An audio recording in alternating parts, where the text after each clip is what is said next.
Hello everyone, welcome to my channel. আজকে আমি আপনাদের সাথে শেয়ার করব ওয়েস্ট বেঙ্গলে কলকাতার একদম কাছেই খুব সুন্দর একটা ঘোরার জায়গা।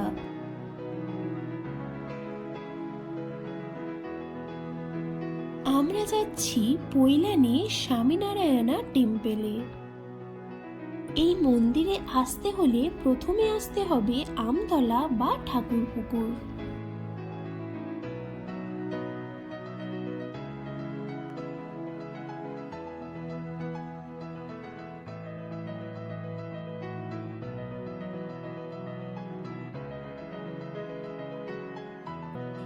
এই মন্দিরটা আছে জোকাতে ডায়মন্ড হারবার রোডের একদম পাশেই।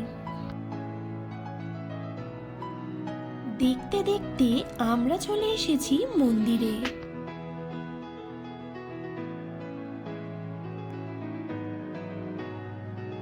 মন্দিরের গেট সকাল 8টা থেকে দুপুর 12টা আর বিকেল 4টে থেকে রাত 8টা পর্যন্ত খোলা থাকে।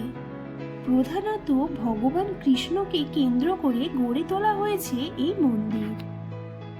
কথিত আছে স্বামী নারায়ণা গঙ্গাসাগরে কপিল মুনির আশ্রম দর্শনের জন্য এই পথ দিয়েই যাত্রা করেছিলেন। 2014 সালে তার ভক্তরা এই মন্দির প্রতিষ্ঠা করেন। এই মন্দিরের আর্কিটেকচার আপনাকে মুগ্ধ করবে। এখানে বাচ্চাদের খেলাধুলা করার জন্য আছে পার্কও। এছাড়াও আছে রেস্টুরেন্ট, যেখানে আপনারা পেয়ে যাবেন ননভেজ খাবার। মন্দিরের ভিতরে আছে ভগবান রাধাকৃষ্ণ ও স্বামীনারায়ণার মূর্তি। সন্ধ্যার সময় এই মন্দিরে গেলে অবশ্যই সন্ধ্যারতি দেখে আসবেন।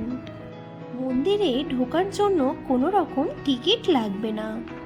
ভিডিওটা কেমন লাগলো অবশ্যই জানাবেন, আর ভালো লাগলে লাইক, কমেন্ট অ্যান্ড সাবস্ক্রাইব। দেখা হচ্ছে পরের কোনো ভিডিওতে। টাটা।